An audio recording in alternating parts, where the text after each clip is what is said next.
Hi, this is Brian from It's All Good, Man. We're looking for partners to advertise their product, event, or business right here on our show. We can do on-air reads or professionally produced commercials. Go to www.nothingimportantpodcast.com and click on the sponsor banner for more information. You want to tell the world you're in love with a girl named Fran? So you find an overpass and you say it with a spray paint can. Blue lights start a blinking, those handcuffs click. You know who to call, and you better call quick. Saul, you better call. All right, ladies and gentlemen, this is It's All Good, Man, the Better Call Saul podcast. I'm Brian, and as always, I'm with my co-host Dave. Dave, how are you doing this evening? Pretty good. I'm ready to get the Breaking Bad version of Golden Hotel started. Awesome.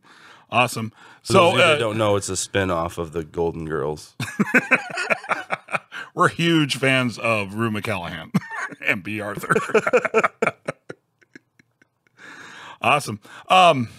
Before we get started, I just wanted to talk about a couple exciting things. One of the exciting things, Dave, is we are now the exclusive podcast for calltosaul.com. Yes, we are. That's a pretty interesting little tangent to this project we've been doing, I would say. Yeah, it's a bunch of guys. About 3 or 4 guys, really good dudes, called me up. They said they liked what we heard, what they heard from the first episode. Wanted to know if they could put our podcast on their website. I said absolutely. So definitely check them out. Calltosaul.com. You can find all of our new episodes there if you don't see them on iTunes. And be sure to check it out because it's opinion, editorial. Mm-hmm. It's a lot of what we're doing. Research, articles, speculation. Right. What we're doing. Absolutely. It's totally a legit website. Calltosaul.com. Also, before we get going, I really wanted to thank everybody out there for listening to kind of putting us in a pretty prominent place on iTunes. That was more than we really expected when we started this project. Absolutely. And it's absolutely amazing, and it means a lot to me and Dave. So thank you so much. Thanks, guys. Absolutely. Thank you so much for listening to us. Make sure to write those great reviews. Make sure to share the show. And make sure that as you listen to it, write down your notes and participate. Hit us up on Facebook. Send us emails through the website. We want to hear what you have to say about this show as well. Right. We want to interact with the audience because the whole point of this to talk about a show that's going on is interact and let's talk about it. Yeah. So one of the things that we kind of spoke a little bit about before, Dave, that we really enjoyed about Breaking Bad was the foreshadowing of the show. Right. A lot of times, like, it'll do a cold opening and you have no idea what the hell's going on. And suddenly by the end of the episode, it makes sense. Mm-hmm. Or even 3 episodes down the road. Like in Breaking Bad, I remember the first time I saw Walt with the beard and the hair, and he gets the weapons out of the trunk of the car. Mm-hmm. And then it cut to the opening credits of the show.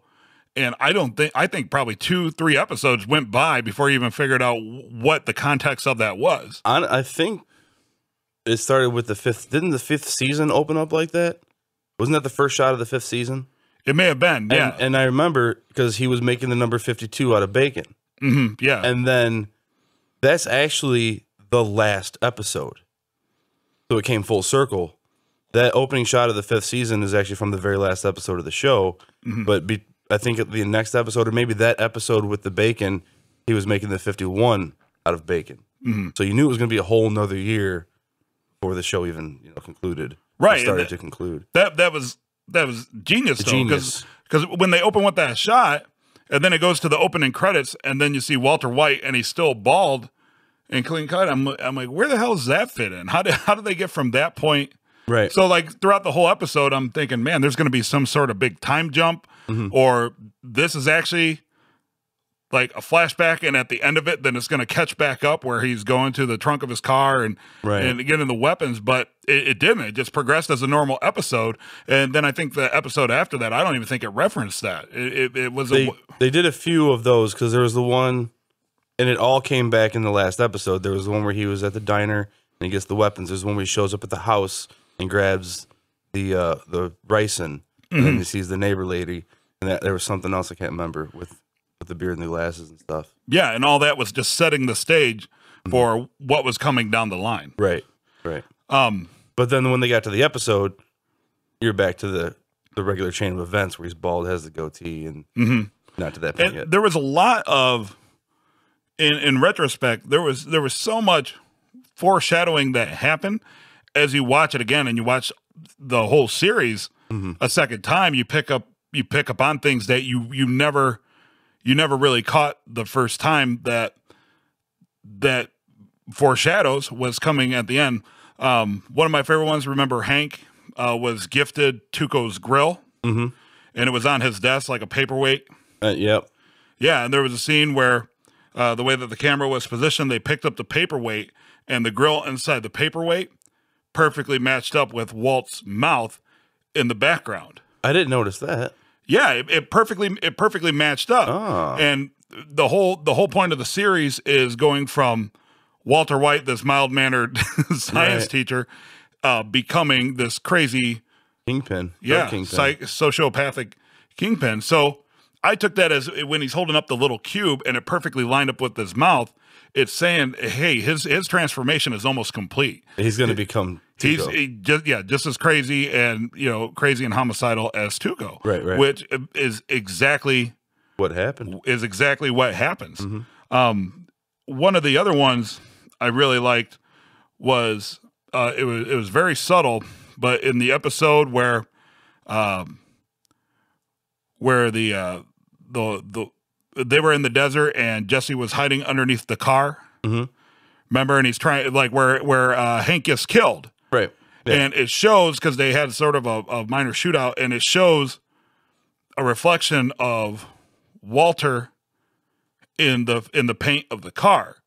But the car had been shot during the shootout. And if you look at it in the middle of the reflection, there's a bullet hole right in the middle of Walter White's reflection. I didn't notice that. Yeah. How do you notice these things? Because I don't pick up on stuff like that. I notice audio, things like that because I'm an audio guy. Right, and that would probably pass me right up. But, I don't know. You can't foreshadow things using audio. Maybe we have to include that. Right, and, it's not like I'm the only person to ever see these things. Right. But I think my thought process is something will strike me as just a little bit odd, and then I'll realize it like 30 seconds after and be like, oh, shit. Because that's exactly how he goes out. He didn't get shot in his head. He got shot, and he kind of slowly died with a smile on his face next to all the meth lab. To the meth lab. But that's genius foreshadowing. It's not in your face. It's not exactly. It's subtle, and it's an Easter egg. Yeah, exactly. It's an Easter egg. So I'm kind of hoping that, since they've kind of established with Breaking Bad that they do all this really intricate foreshadowing, to keep using the word, one of the things that they released, one of the first things they released about Better Call Saul was the Better Call Saul theme by Junior Brown. And you're a big fan of Junior Brown. Yeah, Junior Brown changed my life.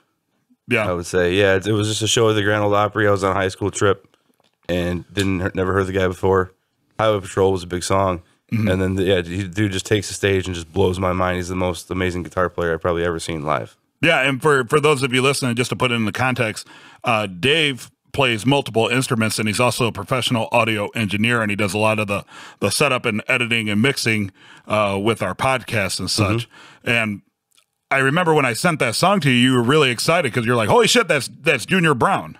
Yeah. Right? I mean, this amazing artist, he created his own instrument, right? Yeah, he created the Get Steel. The Get Steel, which is a steel guitar with a regular guitar, and he plays them both. He'll play them both in the same song sometimes. Right, yeah, and big fan of Jimi Hendrix, right? Yeah, he's a rock inspired country picker, and you'll hear it, and I purposely put that on the fade out is the solo to that song because he's such a great soloist. I wanted to make that solo in that song is amazing, by the way. Yeah, and that's not even like the best solo. Like just the subtleties and like such heavy tones, and then the subtleties behind that as he.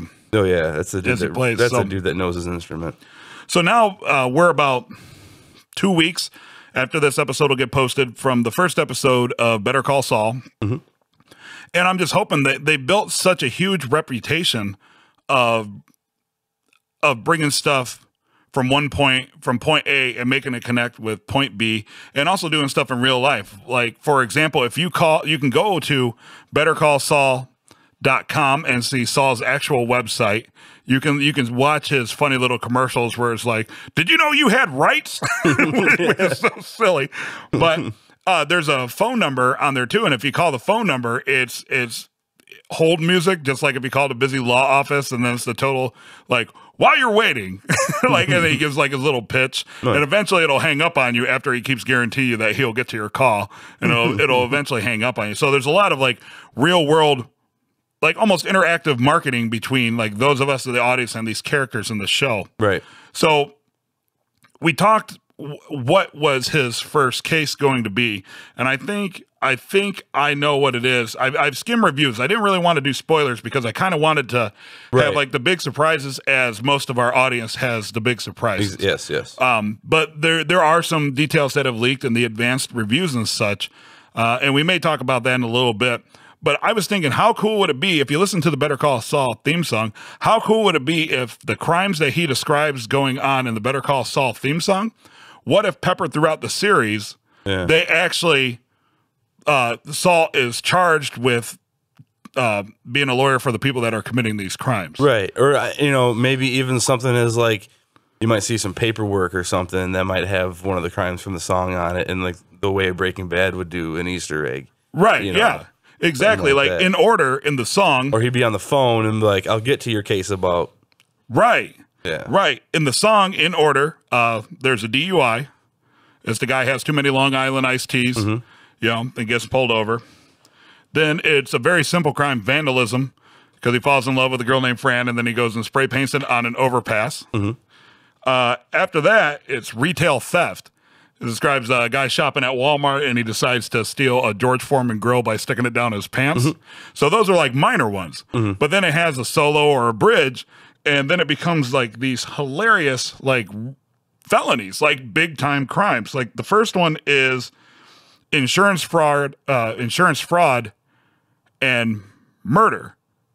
Very big crimes. Because he's describing a woman whose husband conveniently disappears, and the insurance company is going to pay her. So maybe there'll be like some sort of case where it's exactly that. A guy disappears really conveniently, right? And this woman gets caught with insurance fraud by trying to cash in his life insurance policy. Right. After that, it's arson and murder, because it describes a retail shop owner whose business is tanking. So it's implied that he burns down the business, but to compound that, they didn't know that there was a homeless person sleeping like in the business. So maybe there'll be something where somebody has just like a dilapidated storefront or a warehouse, and they're like, man, I got to get some money out of this, so I'm gonna burn it down. Right. Thinking they can get away with it, think they thought of everything, and some vagabond, because this place has been vacant for a long time, has been sneaking in and sleeping, and now it goes to murder because they just burnt down a building on top of a human being sleeping in the space. And then the last one, it's tragically hilarious, but it's kidnapping, because it describes a person in an ice cream truck answering questions by the police, but how he gets caught is you can hear the children crying that are locked up in the back of the ice cream truck. That's dark. Yeah. Right. There's a lot of, but I mean, that's kind of the feel of the show, right? Yeah, I was going to say that a lot of the advanced reviews and stuff are commenting that it's going to be a little, some say darker than Breaking Bad. Right. Which Breaking Bad's dark. Right. A lot of bad shit happens. Yeah, but Breaking Bad, like, there is some comedic elements, and Saul is definitely the comic relief, but the trailers are making it seem that there is going to be more humor and a little more of the wackiness and farce to it, while still going to be dark, and he's still going to be mixed with bad people. So the media machine is kind of starting to gear up. I'm sure before it airs for the first time, before the series premiere, it's just going to be fucking everywhere. Oh yeah, and they got to compete with the Super Bowl for ad space for the next. I'm sure you'll probably see some sort of like cross promotion from the Super Bowl as well. And if there are Super Bowl commercials featuring Saul, we'll be sure to talk about that as well. Yeah, oh yeah, absolutely. But reading some of the pre-reviews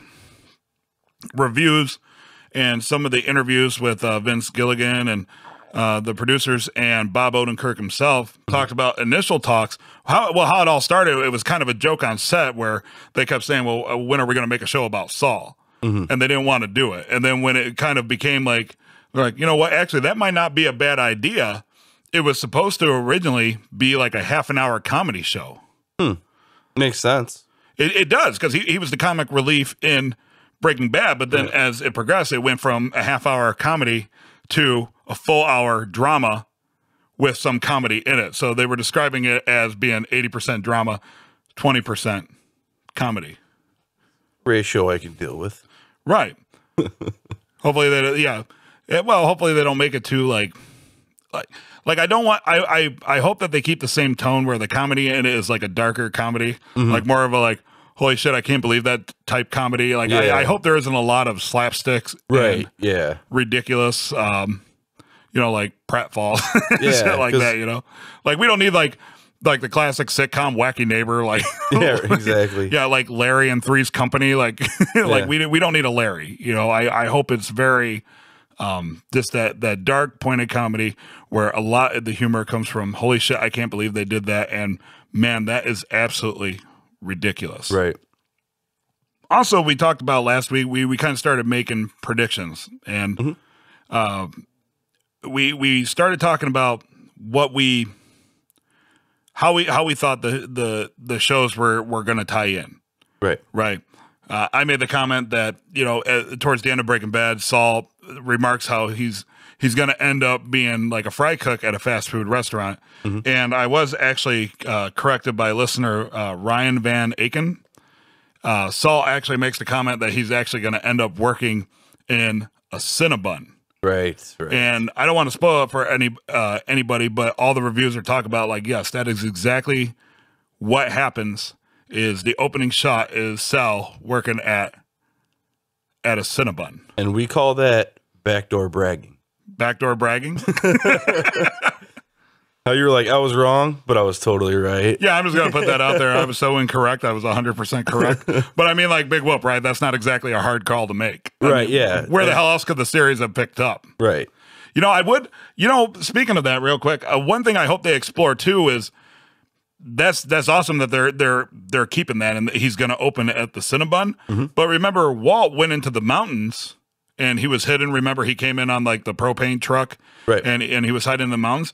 I would like to see like Sal's journey to working at Cinnabon. Yeah, like where he went after they left the cleaners. Right, because presumably after they found Walt's dead body.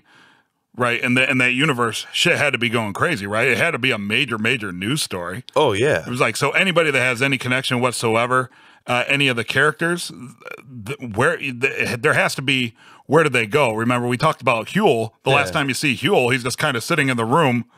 Right. Like, there's loose ends, because like Ted is a loose end.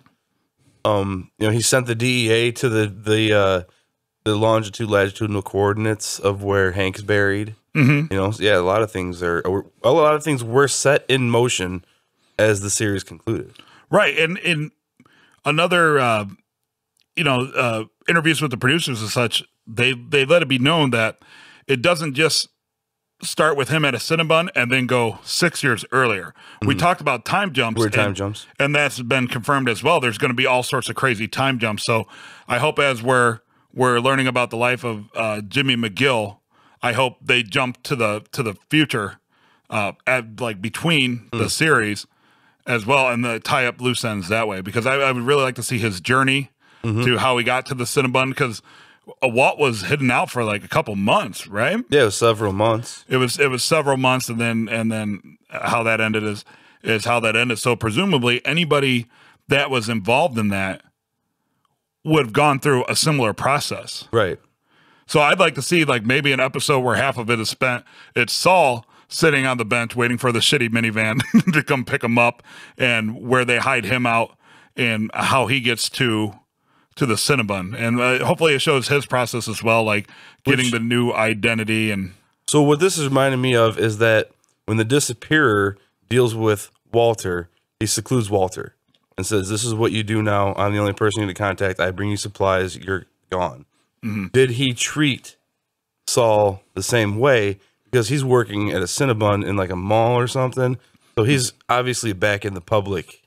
So did he have those same stipulations as part of his disappearing act is what I'm wondering. Right. And so that begs the question, how long from the events of the end of Breaking Bad till he could be in public and working at a Cinnabon? What transpired in that? Like, how long did that take? Right. And you kind of brought up a point off air too. What if Saul didn't exactly go through the entire process? Remember? Because Walt, there was a lot of temptation for him to leave because Ed, the disappearer, was like, I can't stop you from leaving this gate, but just know if I find out you went past this gate, you will never hear from me again. Right. Right? Hands are washed. Right. So, I mean, there was a little bit of free will in there, right? He wasn't exactly a hostage. It was more of like, hey, you paid me to help you. Right. If you fuck it up, that's on you. Right. And I'm done. My services are no longer rendered. Right. Yeah. Exactly. But maybe Saul doesn't go through the process. Maybe the disappearer never actually places him. Maybe he causes some shit with Ed. Yeah, maybe. And now he's got to escape Ed, because the thing is Ed's a very mild-mannered. He's a vacuum repair, a vacuum repair guy, but presumably he'd have to be one of the most dangerous individuals in Breaking Bad. Yeah. To gain that reputation and to know how to make people disappear off the face of the earth and have the connections to build them a whole new identity. Right. He quietly has to be one of the most dangerous people in Breaking Bad. How did he acquire all these places that he sends people to? Right. Those are his places. Right. So so it'd be great if it showed at some point we learn how Saul learned of him, because that can't be somebody that just advertises their services. Right. It's not like he's out handing business cards and going to conventions and all that other shit. Yeah, exactly. How does Saul find out that guy even has those services? Because that wouldn't be the kind of person you could just walk up to and be like, hey, do you know how to make people disappear? Right, exactly. And I'm sure he would never just hang out at like some courtroom or something and be like, hey, you need help for $50,000. I can make this guy disappear. Right, he's a vacuum cleaner. I mean, was he go to the Kirby convention and start handing his cards out to people? Well, maybe he's a client of Saul's.